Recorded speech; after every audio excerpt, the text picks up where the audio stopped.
조금 춥습니다, 여러분. 지금 여기 히러가 작동이 안 돼요. 고장이 나서. 그래서 지금 오늘 테크니션한테 전화했으니까 조금 추우니까 여러분, 추우신 분은 저기 히러 옆쪽으로 좀 가세요. 괜찮아요? 예. 자, 우리 하나님의 말씀 보겠습니다. 마태복음 24장 보겠습니다. 마태복음 24장 1절부터 14절까지 우리 한 절씩 교독합니다.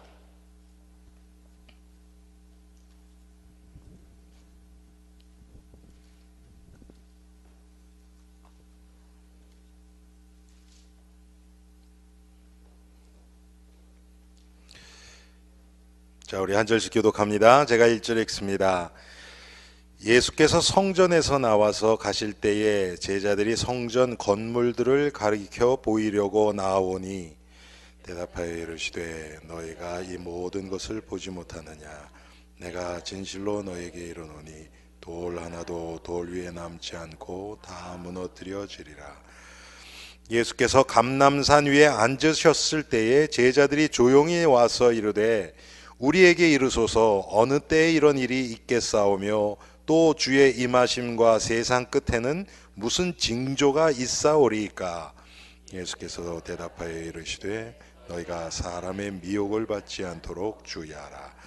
많은 사람이 내 이름으로 와서 이르되 나는 그리스도라 하여 많은 사람을 미혹하리라.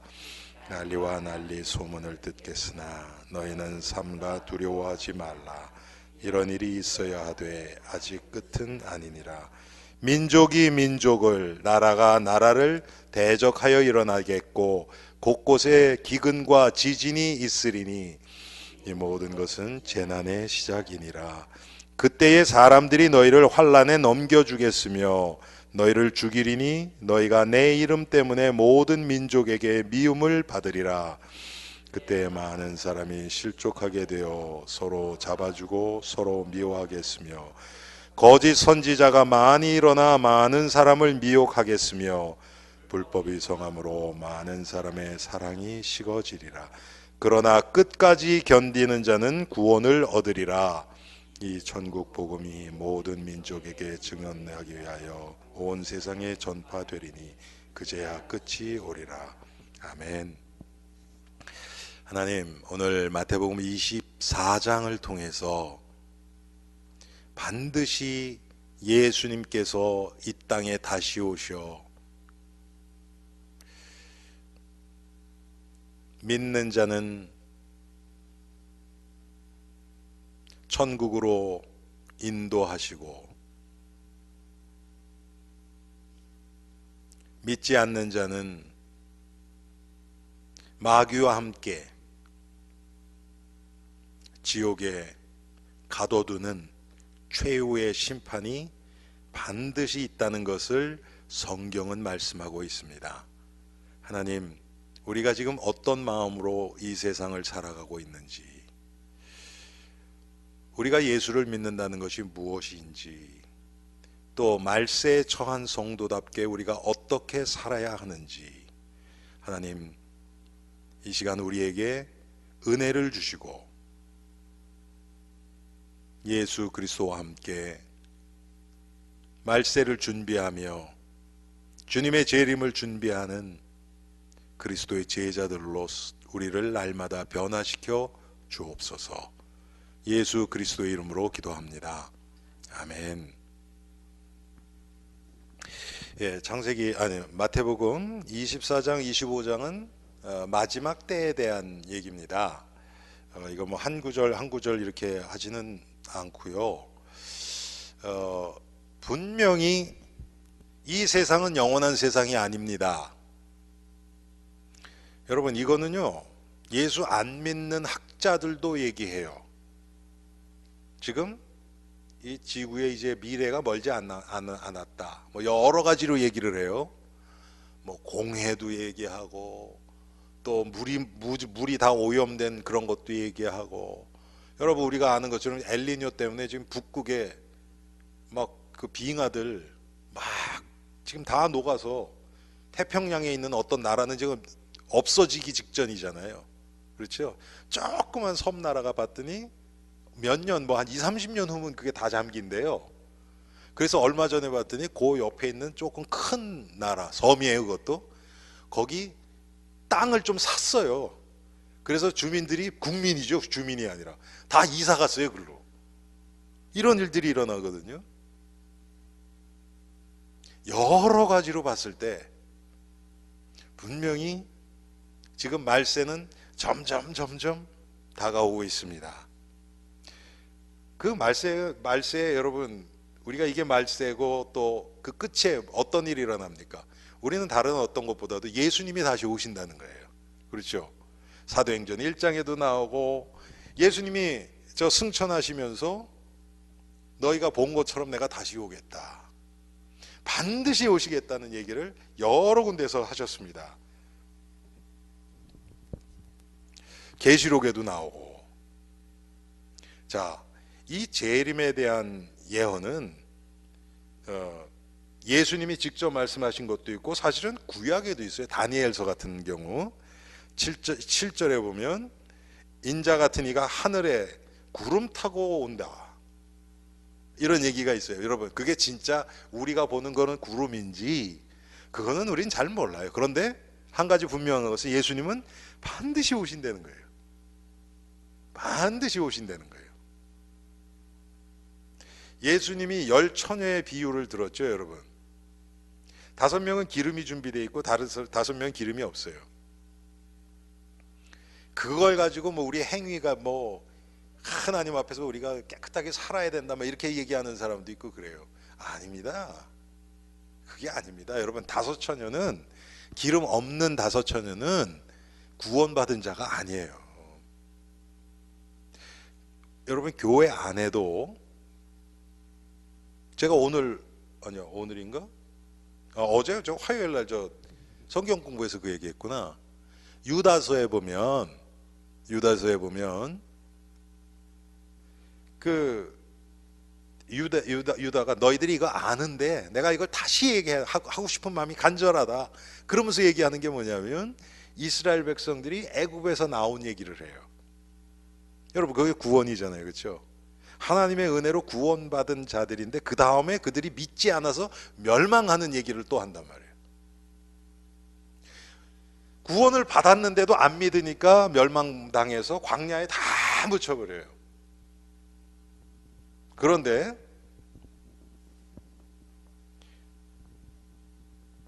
이제 중요한 것은 뭐냐면 마귀가 믿지 않는 자들을 보내요.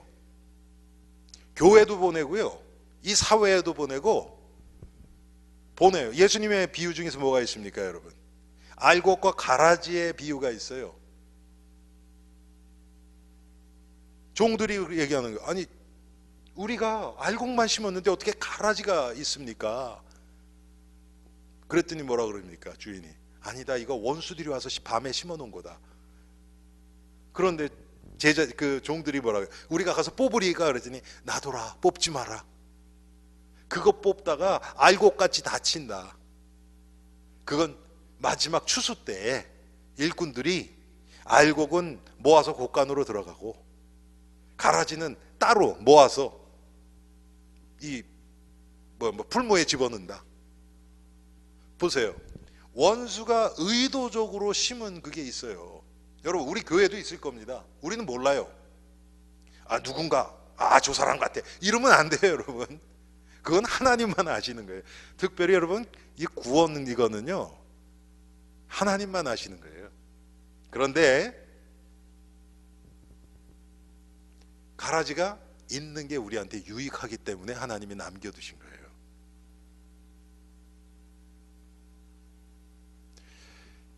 이 사람 보니까 뭐 5년 10년 지켜봐도 교회에 유익되는 거 하나도 없네. 안 그래요, 여러분. 절대 그렇지 않습니까? 않습니다. 목사님, 이 사람 문제만 일으키는데요? 아니에요. 그게 유익한 거예요. 이렇게 보이셔야 돼요, 여러분. 이렇게 안 보여도, 안 보일 수 있어요. 그렇게 느껴지지 않을 수 있어요. 그런데 하나님은 실수하지 않으신다. 하나님은 실수하지 않으신다.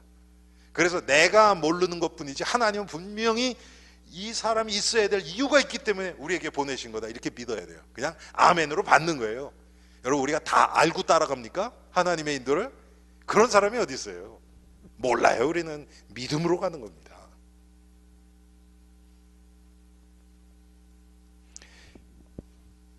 스가랴서 9장 9절에도 내 왕이 임한다, 왕이 다시 오신다는 거예요. 여러분, 우리가 지금 바라는 소망이 그겁니다. 이 참된 왕 중의 왕 되신 예수 그리스도, 만주의 주 되신 예수 그리스도가 온다는 소망이 있으면 우리가 이 땅에서 억울함을 당해도 우리는 그걸 견딜 수 있어요. 왜? 결국은 다 밝혀질 거거든요. 많은 경우에는 이 땅에서도 밝혀져요. 근데 이 땅에서 안 밝혀질 수도 있어요.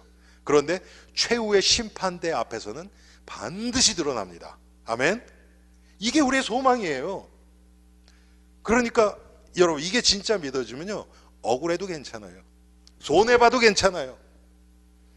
지금 예수를 믿는 성도들이 이런 마음이 없어요. 그래서 불신자들이 볼 때 차이가 없는 거예요. 여러분, 불신자들은 하나님을 안 믿어요. 우리도 오늘 우리 권사님들 성경 공부하는데 두 분 다 남편 때문에 지금 되게 힘들어하세요. 그런데 남편들이 아주 강하신 분들이고, 그런데 그렇게 불안해한다는 거예요. 그리고 그러던 분들이 막 눈물도 많아지고, 남자들이. 그래서 제가 그랬어요. 권사님, 그거 당연한 거 아닙니까? 나이는 들어오고 가진 건 점점 없어지고 하나님은 안 믿어지고 당연히 불안하지 않겠어요? 뭐를 의지를 합니까? 기댈 데가 없는데 당연히 불안해야죠. 그렇죠? 그래서 제가 그랬어요. 잘 위로해 드리세요. 그거 육신적으로 받으면요, 보통 스트레스 아닐걸요. 왜? 그 불안한 거를 다 누구한테 쏟아 놓겠어요? 가장 가까운 아내들한테.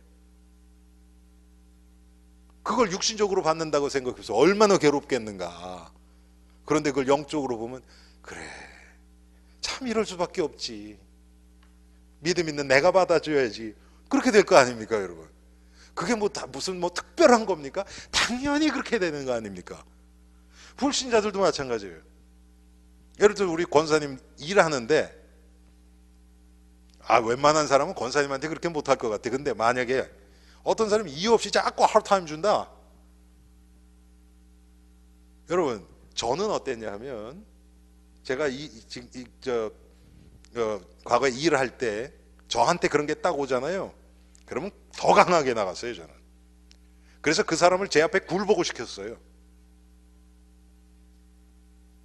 일을 더 열심히 하고, 하여튼 요만큼도 책 안 잡히게 하려고 진짜 완전 뼈 빠지게 일하는 거죠. 신자가 그렇게 하는 게 아니라는 거예요. 지금은 제가 알아요.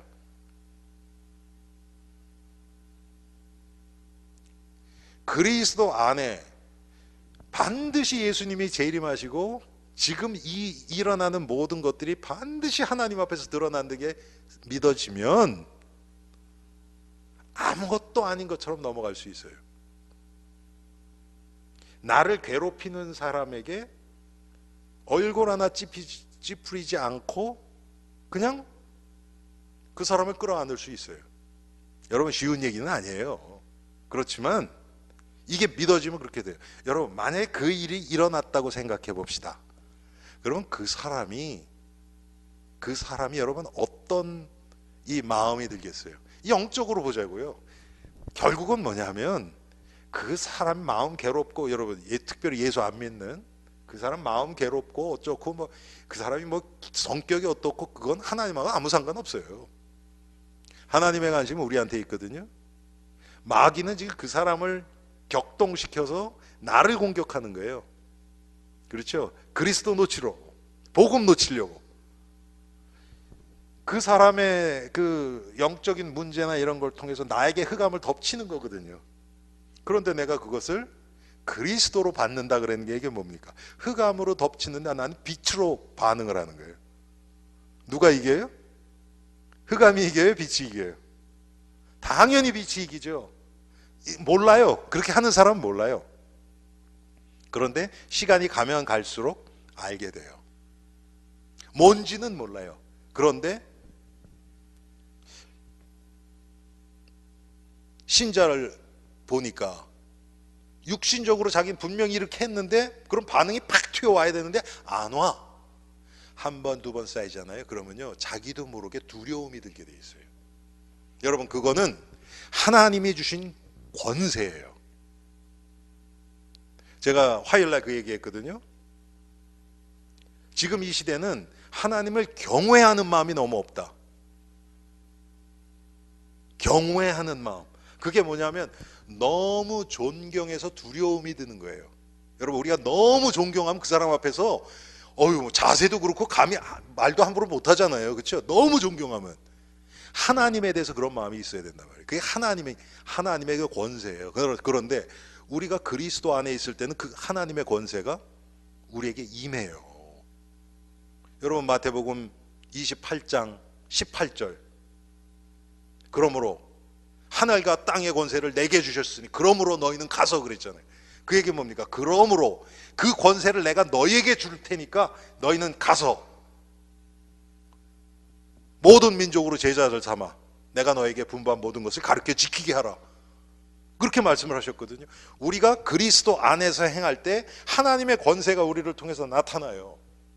그래서 그 사람들이 우리를 두려워하게 되는 거예요. 이게 육신적으로 무섭다는 의미가 아니에요. 뭔가는 함부로 할 수 없을 것 같은 그런 마음이 사로잡힌단 말이에요. 여러분, 이 세상에 종말이 오는 것은 성경이 예언을 해요. 다른 것 모든 거 다 떠나서 지금 뭐 현상적으로 뭐가 일어났고 지금 지진이 많이 일어나고 뭐가 일어나고 지금 허리케인도 많이 오고 이것도 증거가 될 수 있지만 가장 중요한 것은 뭐냐면 성경이 얘기하고 있어요. 세상 멸망을 하고 있고요. 이사야서 34장이나 또 요엘서 2장, 3장 이런 데 보면 구약인데도 말세가 반드시 온다는 것, 세상 종말이 온다는 것, 그리고 그 후에는 심판이 있는 것을 우리에게 계속 얘기하고 있어요. 신약에는 뭐 말할 것도 없죠, 여러분. 베드로 3장 10절에 보면 하늘이 말린다는 게 도대체 어떤 의미입니까? 말세를 그렇게 표현을 해요. 누가복음 17장에도 그렇고 반드시 심판이 있다고 얘기를 해요. 사람이 한 번 죽는 것은 정하신 것이 그 후에는 심판이 있으리니 누구도 그 심판을 피해갈 수 없어요. 제가 몇 주 전에 한 몇 달 전이죠, 벌써 그 말씀을 드렸죠. 최후의 심판 됐으면 우리가 한 일을 우리 입으로 자고하리라. 스스로 고하는 거예요. 뭐 옆에서 천사가 너 몇 월 며칠 뭐 했지 이런 게 아니고 우리 입으로 다 고하는 거예요. 내가 이렇게 했습니다. 이렇게 했습니다. 이렇게 했습니다. 여러분, 얼마나 두렵겠습니까? 그런데 날마다 십자가의 과정을 가는 자들에게는요, 새로운 게 아니에요. 그렇죠? 날마다 내 죄 하나님 앞에서 십자가 앞에서 계속 드러냈잖아요. 그렇죠? 최후의 심판대 앞에 가서 그게 특별한 게 아니고 지금까지 하던 거 그냥 또 하는 거예요. 여러분, 얼마나 하나님 앞에서 우리가 담대하고 떳떳하겠습니까? 우리가 여러분 회개할 때 하나님 나 이거 잘못했어요. 이거 용서해 주실까? 그러고 끝나지 않죠. 하나님이 예수 그리스도의 보혈을, 십자가의 보혈을 통해서 이 죄를 해결해 주신 거 믿습니다. 우리가 이 사죄의 확신 가운데서 이 회개를 하는 거죠. 그렇죠? 여러분, 회개의 행위 때문에 우리 죄가 사해지는 건 아니에요. 이해되시죠? 회개, 내가 기도하는 이 행위 때문에 죄가 사해지는 거 아니라고요. 죄는 예수 그리스도 보혈 때문에 사해지는 겁니다. 하나님의 은혜로. 맞죠? 그거를 확인하는 게 회개 기도 아닙니까? 날마다 이 십자가와 부활을 체험한 성도들에게는 최고의 심판대 가도 평생 하던 거 거기서 하는 거예요. 그런데 여러분, 그렇지 않은 자들 어떻습니까? 꽁꽁 숨겨놨던 죄들, 그리고 자기도 잊어버렸던 것, 그 앞에서 자기 입으로 다 막 생각나게 하셔서 하나님이 다 고백하게 하겠죠. 얼마나 무섭고 당황스럽겠습니까? 여러분, 똑같아요. 종말, 말세, 이것도요, 날마다 그리스도 앞에서 사는 자들은 특별한 게 아니에요. 여러분, 계시록이 특별한 책입니까? 성경이 그러면 65권하고 65권은 다른 걸 얘기하고 계시록은 딴 걸 얘기하고 그런 겁니까? 아니에요. 계시록도 똑같이 하나님이 예수 그리스도를 통해서 우리의 구원을 어떻게 우리를 구원하셔서 우리의 구원을 완성시켜 가시는가, 이 구속사 안에서 지금 이게 나오는 겁니다. 똑같아요. 특별한 책이 아니에요. 그러니까 이 계시록을 그 안에 있는 어떤 뭐 현상들, 짐승 4개가 이건 뭐냐, 70년대 말 80년대 초에 부흥회 많이 할 때 그 부흥사들이 다 그랬거든요. 그때 넷인데 뭐라 그러더라 그때 곰은 그때 러시아, 그때는 소련이라 그랬어요. 소련이고 뭐는 중국이고, 거기 보면 또 2만만이라는 숫자가 나와요. 그 2억이거든요. 그거 봐라, 지금 중국의 군사가 2억이다 막 그러면서 거기다 깨묻히고 막 그랬거든요. 그때는. 여러분, 그거 중요한 거 아니에요. 여러 가지 일들이 일어날 겁니다. 그런데 우리가 날마다 예수 그리스도 십자가 앞에서 살아가는 자들에게는 날마다가 똑같은 날이에요. 어제보다는 주님 볼 날이 하루 가까워졌구나. 예수님이 재림 하시든지 아니면 내 생명이 하루 짧아진 거 아닙니까? 그렇죠? 예수님께 하루 더 가까워졌구나. 근데 우리는 어때요? 주름 하나 더 생겼네. 이게 이러네. 여러분, 그럴수록 얼마나 사람이 비참해집니까? 응? 제가 가끔 가다가 이렇게 노인들 만나고 또 제 나이 사람 만나도 그런 얘기 많이 해요. 우리가 우리 나이를 인정하지 않으면 큰일 난다. 마음은 다 젊지요. 예. 그런데 마음대로 행동하면 분명히 다쳐요. 글쎄, 우리 전도사님은 어떤지 모르겠는데 아마 전도사님도 그럴걸. 있는 힘껏 달리면요 넘어져요. 끝이 넘어진다고. 어렸을 때 안 그랬거든요. 몸이 민첩하니까. 근데 내가 가진 것에 60%, 70% 이상 나가면 위험 단계로 가요.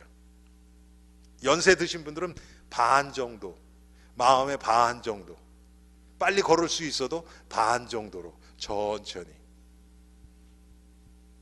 근데 마음이 조급하다는 얘기는 뭡니까, 여러분? 내가 내 인생의 주인이 돼서 끌어가려고 하니까 급한 거예요. 그런데 하나님이 하시는 일, 종말도 마찬가지예요, 여러분. 하나님의 시간표, 하나님이 언젠가 딱 정해 놓으셨죠. 그렇죠? 우리는 그냥 우리의 인생을 하나님 앞에서 살아가는 거예요. 그것과 상관없어요. 그런데 그걸 자꾸 어떻게든지 끌어올라 그러고 막 그럴수록 안 사라집니다. 자, 성경에 보면 여러 가지 이 재림 때, 예수님의 재림 때 일어나는 일들을 얘기하고 있어요. 데살로니가 전서 4장 17절에 보면 예수님이 공중에 재림하신다. 여러분, 이런 것들을요 문자적으로 해결하다 보니까 자꾸 이게 안 맞아지고요. 그 뭡니까? 이것도 생각 안 나네. 그 디스펜세이셔니즘, 세대주의적 전천년설 쪽으로 흘러가요. 그건 뭐냐면 인간의 역사를 7개로 딱 나눠요. 이렇게 딱. 그래서 거기다 껴 맞추는 거예요. 이렇게. 그래서 그분들은 대부분 이 전천년설 분들은 그 종말에 일어나는 것을 문자적으로 해석을 많이 해요. 저도 그거에 대해서 많이 들었었어요. 그럼 예수님이 재림하실 때 공중으로 재림하신다. 그러면 이 땅에 있는 신자들이 휴거돼 가지고 끌려 올라간다, 공중에. 그래서 거기서 만나서 예수님하고 혼인잔치하고 막 그런다. 그걸 그냥 문자적으로 해석하는 거예요. 그런데 우리 교회가 지금 따라가는 신학에서는 그걸 받지는 않아요. 그걸 문자적으로 해석해요. 자, 그런데 성경에는 그렇게 나와 있단 말이에요. 그리고 계시록 1장, 누가복음 21장 35절에 보면 이건 어떻게 되는지는 몰라요. 이거 사람마다 그게 많아요. 그런데 예수님이 재림하실 때 모든 사람이 동시에 알도록 되어진다는 거예요. 그래서 사람들이 또 요즘은 인터넷도 발기, TV 다 있으니까 그게 된다. 저는 꼭 그렇다고 생각은 안 해요. 그러면 인터넷 없는 정글 속에 있는 사람들은 어떡할 겁니까? 그런 거 아니죠. 그렇죠? 그렇지만 하나님의 방법으로 알게 하세요. 네, 동시에.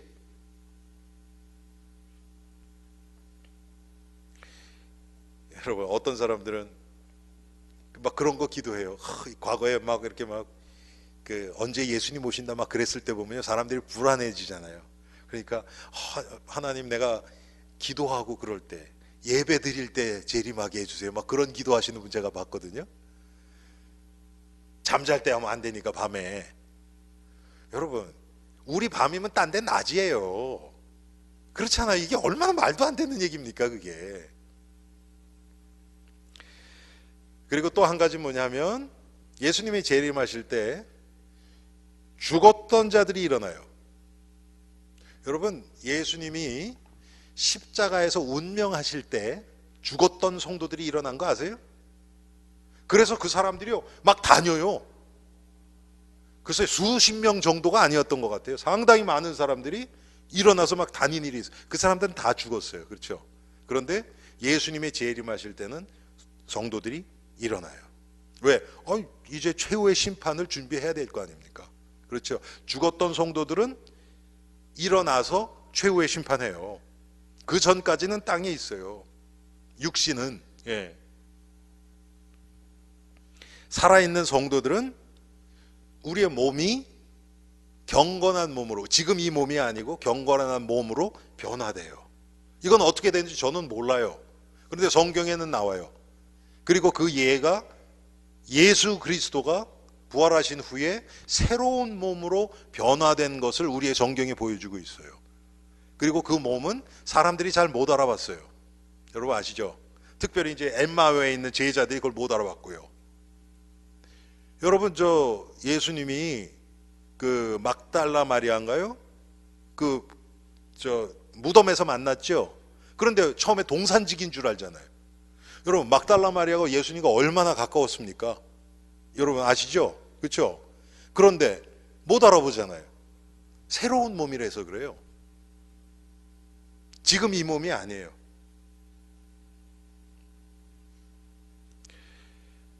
또 부활한 성도들은 분명히 데살로니가 전서에 보면 아까 말씀드렸지만 공중으로 들림 받는다, 휴거라고 얘기를 하죠. 예. 그런데 이것은 그 세대주의적 전천년설에서 이걸 믿는 거예요. 우리는 지금 그걸 믿지는 않아요. 어떻게 되느냐? 전 정확하게는 몰라요. 그렇지만 예수님과 함께 연합되어서 우리는 최후 심판 후에 예수님과 연합되어서 천국으로 함께 가는 것, 그래서 영원히 왕노릇하는 것은 우리가 분명히 알아요. 그런데 이 땅, 그리고 또 성경에 보면 이 땅에서는 무서운 환란이 일어난다 그래요. 여러분, 저는 지금 이 땅이 지금 점점 그런 환란들이 일어나고 있다고 봐요. 지금 우리 교회의 입장은 무천년설이라 그래요. 예수님의 초림부터 재림까지를 말세라고 보거든요. 그래서 지금 핍박이 일어나고 복음이 점점 사라지고 믿는 자들이 신앙생활하기 너무 힘든 시대가 돼가고 있어요. 미혹하는 소리가 많이 들리고, 예. 어떤 그런 자연재해 현상 이런 것보다는 그런 영적인 상태들, 오늘도 우리가 읽었죠, 여러분. 14장에 뭐라 그래요? 이 천국 복음이 땅 끝까지 모든 민족에게 증거되어야 하리니 그제야 끝이 오리라. 여러분, 이게 말씀 중심으로 말세를 바라보는 관점이에요. 어떤 현상적인 것이 아니고, 그런 면으로 봤을 때는 아직도 복음이 들어가지 못한 데가 너무 많이 있어요. 뭐 지진이 일어났다, 뭐가 일어났다, 아비가 자식을 죽는데 내어주고, 그런 일들이 과거보단 더 많이 일어나죠. 그렇죠? 그렇지만 그것 가지고 지금 그렇기 때문에 이제 금방 온친다, 이렇게 얘기는 못해요.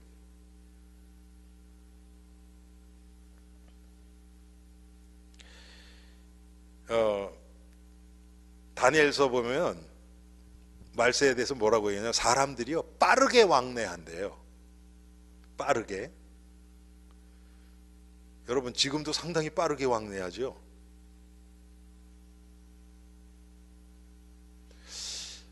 제가 미국에 왔을 때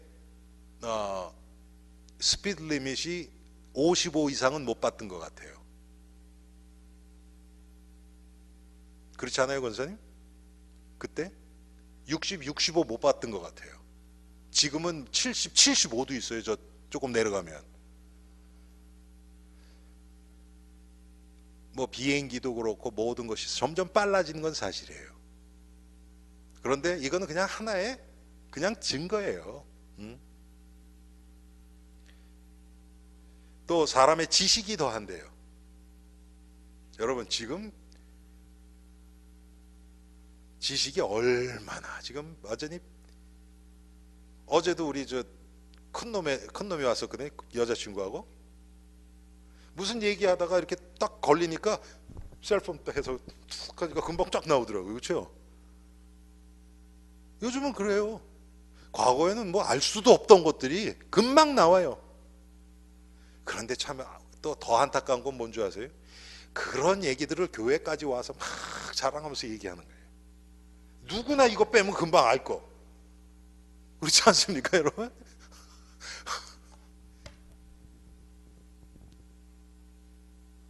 자, 이게 뭐, 그러니까 지식 많이 가지고 있는 게 이제 자랑하는 시대가 아니에요. 여러분, 우리가 지식 많으면 이것만큼 많이 알겠습니까? 이거 아무것도 아닌데 사실은. 근데 이것 지우면 다 나오는데. 하나님이 주시는 지혜는 달라요. 지혜는 지식을 어떻게 잘 이용할 것인가, 요게 지혜예요. 하나님이 기뻐하시는, 그래서 하나님이 지혜의 근본이라고 그러는 거예요. 모든 지식과 지혜의 근본은 하나님이세요. 당연하죠, 그거야.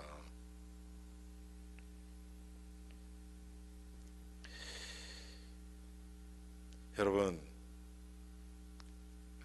지금 이 지역에서도 어떤 조금 큰 교회 목사님이 이거에 대해서 굉장히 얘기를 많이 하시는 분이 계세요. 그게 뭐냐면, 우리가 오늘 읽지 않았는데 32절에 보면 무화과 나무의 비유를 배우라. 그 가지가 연하이 지고 잎사귀를 내면 여름이 가까운 줄 아나니 이와 같이 너희도 이 모든 일을 보거든 인자가 가까이 곧 문 앞에 이른 줄 알라. 이 무화과는 이스라엘의 상징이에요. 그래서 이것을 이스라엘의 독립이라고, 이 성경 구조를 풀어서 이스라엘이 이제 독립됐기 때문에 이제는 말세가 다 왔다. 그리고 그랬기 때문에 이스라엘의 구원을 위해서 얘기 안 하는 목사는 가짜 목사다, 이렇게까지도 얘기하더라고, 어떤 분은. 이스라엘은 사실은 하나님이 특별히 사용한 민족인 건 맞아요. 그리고 이제 그런 분들은 여러분 Back to Jerusalem 그 무브먼트 봐도 그렇고, 복음이 이스라엘에서 시작되어서 그 다음에 어디로 갔어요? 이제 소아시아로 올라가서 그리스, 로마로 갔단 말이에요. 그래서 로마가 국교가 됐죠. 예? 콘스탄틴 그 황제 때. 그리고 그것이 이제 독일로 넘어갔죠. 독일에서 여러분 종교교육도 일어나고 막 그랬잖아요. 그렇죠? 그리고서 영국으로 넘어갔잖아요. 17세기, 18세기가 완전히 영국이 기독교의 가장 중심이었죠. 그러다 미국으로 건너왔단 말이에요. 그래서 19세기 말부터 20세기까지는 지금도 사실은 뭐 전 세계에서 기독교 제일 흥황한 것이 미국이죠. 그러다가 이것이 이제 한국으로 건너가 지금 중국으로 갔단 말이에요. 전부 서양, 그렇죠? 이렇게 뺑 이렇게 돈단 말이에요. 그래서 이게 예루살렘으로 다시 돌아가면 이제 예수님 재림하신다. 이렇게 딱 그럴듯하잖아요, 여러분, 그렇죠? 그렇게 얘기하시는 분도 있어요. 그런데 그거는 중요하지 않아요. 그러면 여러분 거기 가기 전까지는 놀고 있다가 그 갈 때쯤 되면 우리 정신 차리고 그런 게 아니란 말이에요, 여러분. 그래서 그런 분들은 오늘 우리가 읽은 14절 천국 복음이 이 모든 민족에게 증거되어야 하리니 증거되기 위하여 온 세상에 전파되리니 그제야 끝이 오리라. 그걸 그렇게 본단 말이에요. 이렇게 쫙 해서 끝까지 다시 한 바퀴 뺑 돌면 예수님이 오신다. 여러분 이런 얘기 들으면요 귀에 아주 쏙쏙 들어와요. 그럴싸해요. 그런데 여러분 이런 거는 우리가 이렇게 귀담아 들을 얘기는 아니에요.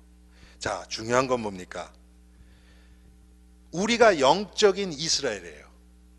우리가 영적인 아브라함의 자손이에요. 맞죠?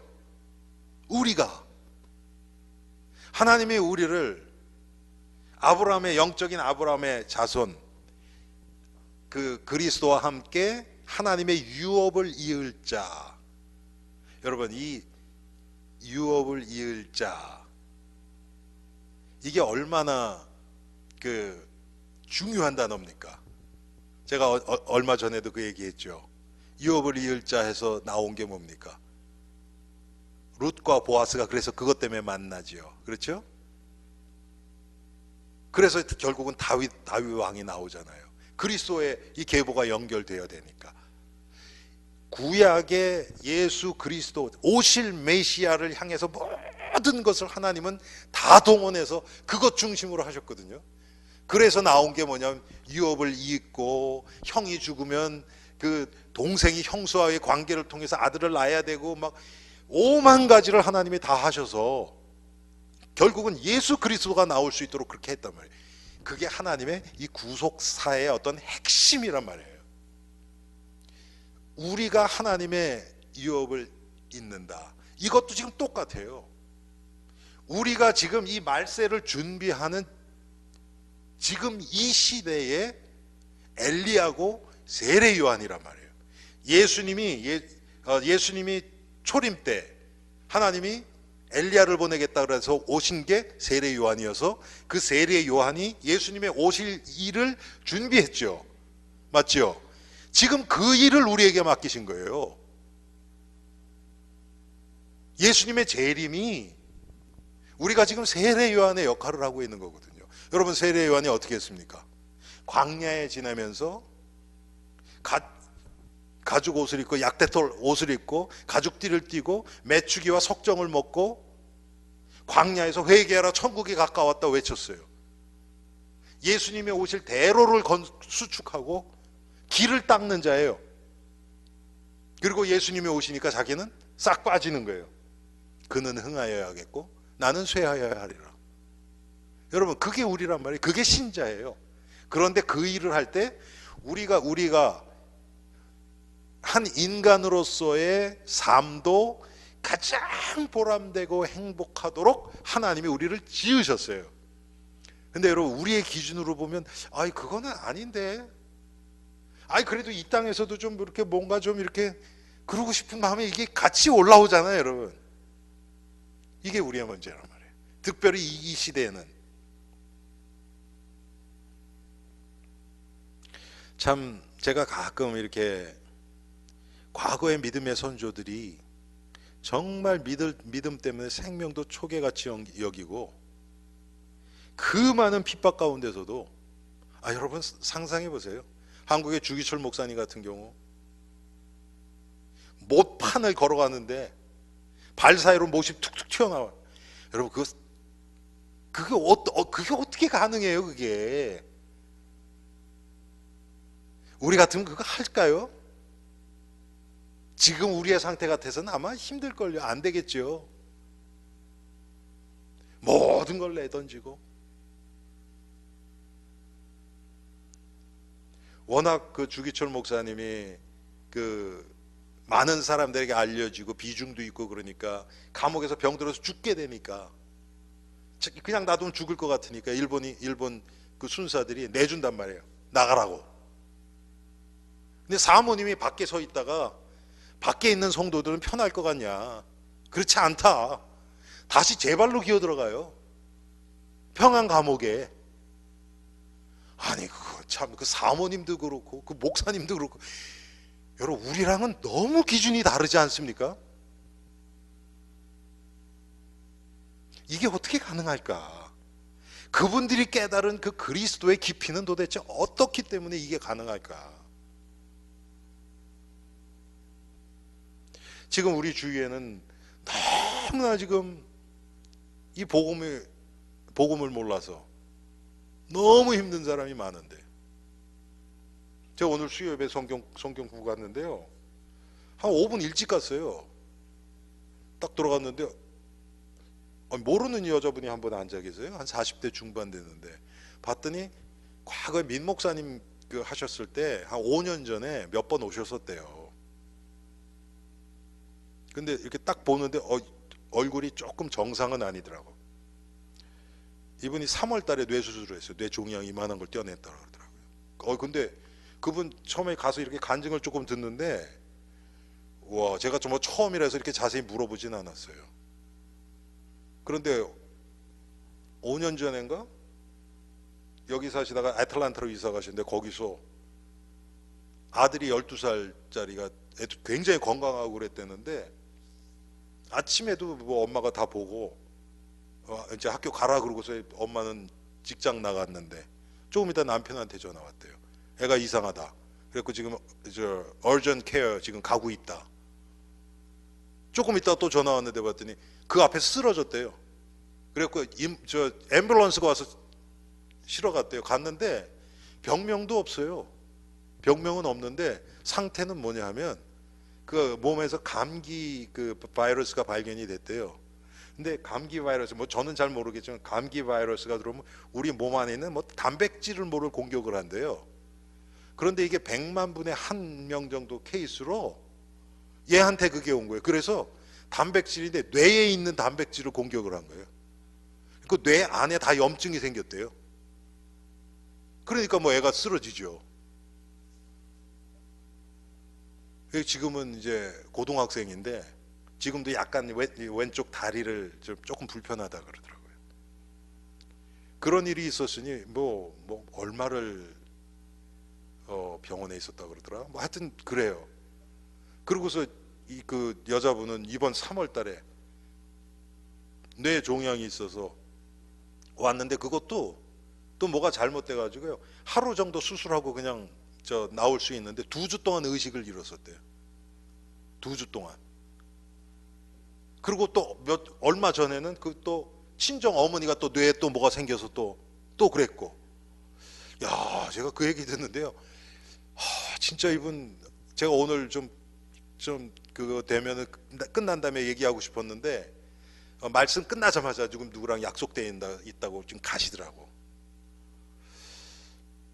여러분 그런 완전히 그게 대대로 그렇게 내려오는데 이 집은 거꾸로 올라간 거죠. 아들부터 엄마, 할머니로. 그 가정에 영적 배경이 없겠습니까? 이거 분명히 있죠. 진짜 안타깝더라고요. 보니까 굉장히 착하게 생겼어요. 생긴 게 이분이. 제가 그냥 다음 주에 좀 오시면 좀 좋겠다 그런 마음으로 지금 기도하고 있습니다. 여러분, 우리가 예수 그리스도의 지금 말세를 우리가 왜 이 시대를 사는지 그 이유를 모르면 우리도 고통당하고요. 우리를 통해서 하나님이 지금 살려야 될 자들을 우리가 다 놓치고요, 교회가 힘을 잃고요, 지금 그렇게 됩니다. 지난주 제가 다니엘에 대해서 설교했죠. 한마디로 얘기하면 뭐 얘기한 겁니까? 우상 문화 얘기한 거 아닙니까, 여러분? 우리도 모르게 너무 편하게 그냥 다 이렇게 하고 있는 것 같은데 완전히 그냥 다 무방비 상태로 다 열려 있잖아요. 우리가 열려 있고 우리 자녀들이 열려 있고.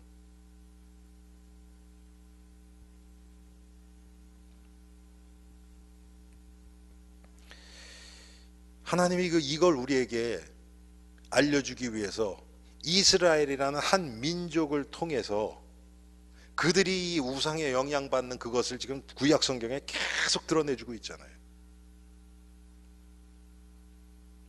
야, 참 이 역사서 저 광야에 있던 이스라엘 백성들은 또 그렇고, 가나안 땅에 들어가서 살던 이스라엘 백성들, 사사기부터 왕정 시대 쭉 들어가면서 한번 보세요.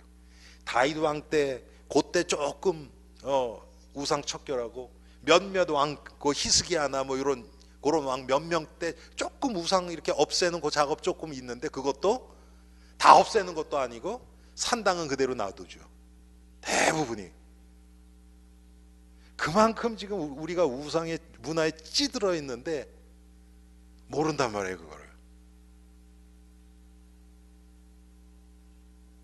그냥 너무 당연하게 생각하고.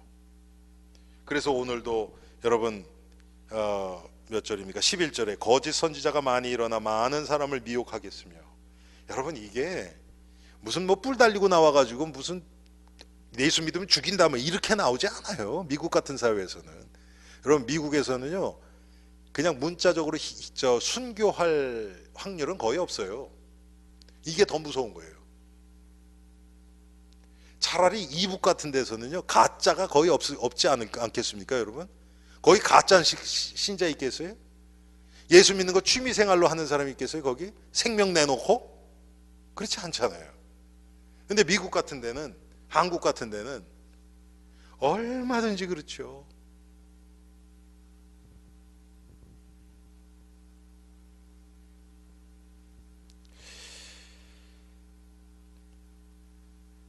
정말 우리가 이 시대, 지금 이 시대를 향한 하나님의 계획과 하나님의 역사와 하나님이 지금 이 시대를 사는 성도들에게 원하시는 것이 무엇인가? 이 시대에 지금 복음이 어떻게 성도들에게 뿌리 내려지고, 그런 성도들을 통해서 하나님이 이 세상을 지금 어떻게 변화시키고 이 세상을 정복하고 다스리기를 원하시는가?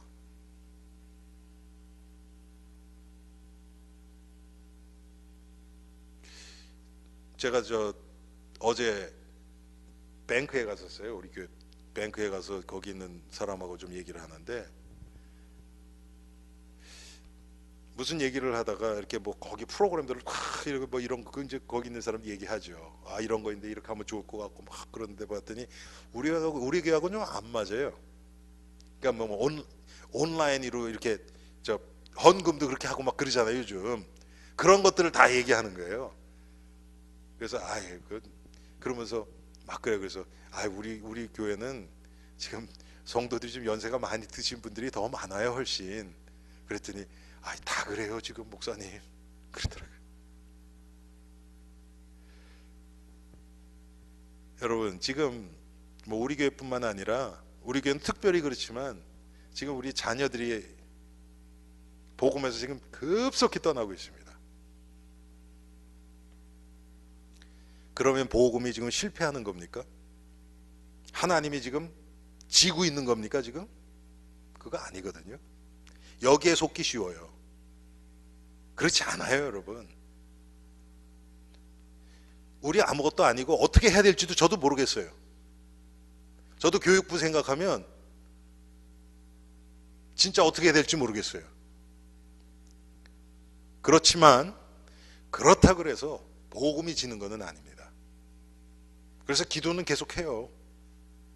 우리 자녀들을 위해서 기도하고, 정말 이들에게 복음이 사실적으로 내려갈 수 있도록 제가 기도하고 하는데, 겉으로 이렇게 뭐 시스템을 어떻게 만들고 교사들을 어떻게 해서 막 임명하고, 그거는 모르겠어요. 저는. 아니 그거 하려면 하지 왜 못하겠습니까? 저거 관심 있는 것 사람 이렇게 해서 막 이렇게 북돋아 가지고 이렇게 임명하고 딱 하고서, 그거에 뭐 힘들어요 그거? 그런데 그게 아닌 걸 제가 아니까.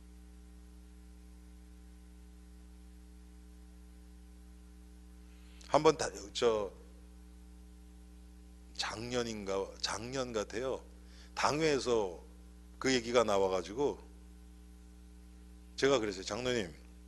장로님들, 이게 지금 교사들 문제라고 생각하십니까? 그 시스템이 없다고 생각하십니까?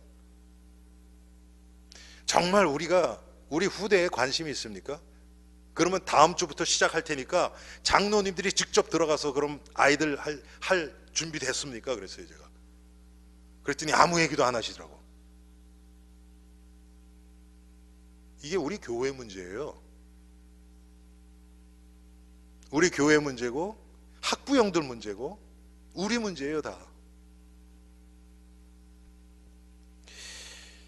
여러분, 결국은 내 문제예요, 내 문제. 내가 하나님 앞에서 우리 교회를 품고 기도하지 못하고, 우리 성도들 내 새끼 아니니까 그런 마음들이 모여져서 지금 이 결과가 지금 이렇게 된 거예요. 물론 하나님 앞에서 책임으로 얘기한다면 제가 제일 크겠죠, 목사니까. 그렇지만 이거는 우리의 공동이에요. 다 똑같아요. 이게 뭐 교육부가 먼저 잘 되고 그 다음에 뭐 찬양되고 이런 게 아니에요. 그냥 조금씩 다 흘러 들어가면서 하나하나 조금씩 이렇게 자리가 잡혀지는 거예요. 우리 교회에 있는 기관들도 그렇고 구역들도 그렇고, 성도가 그냥 성도를 개인적으로 다른 성도의 자녀들 정말 내 자녀처럼 품고 기도하게 되고, 이런 것들이 다 이렇게 하나로 엮어지면서 같이 일어나지는 거예요. 그런데 여러분, 말세에 일어나는 이 징표들 여러분 아시죠? 말세에 이런 표적이 따르리니 사람들이 자기를 사랑하며 돈을 사랑하며 쾌락 사랑하며 자고하고 뭐하고 쭉 나오잖아요. 첫 번째가 뭐예요? 자기 사랑하는 거예요. 남은 상관 안 해요. 우리는 안 그렇습니까? 아이, 남의 거 그건 none of your business. 여러분, 그게 복음적입니까? 그게 성경 가르침입니까? none of your business가? 근데 지금 미국에서는 당연히 그렇잖아요. 남의 것, 그건 매너 없는 거예요. 그렇지 않습니다, 여러분. 우리가 정말 복음으로 준비되면요, 다른 사람들이 이거 내 문제입니다, 나 좀 도와주세요, 이렇게 올 거 아닙니까? 근데 우리가 벌써 그렇게 마음 딱 닫고 있으면 하나님 보낼 수가 없죠.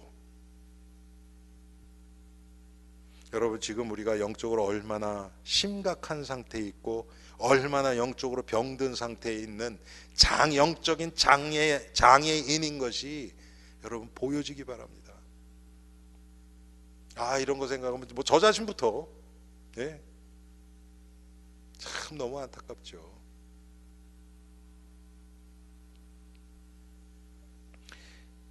점점 세상은 죄가 관영해지고 죄가 죄로 인정이 안 되는 시대가 됐죠. 그렇죠? 점점 더 그렇잖아요, 여러분. 얼마나 성경이 정확합니까?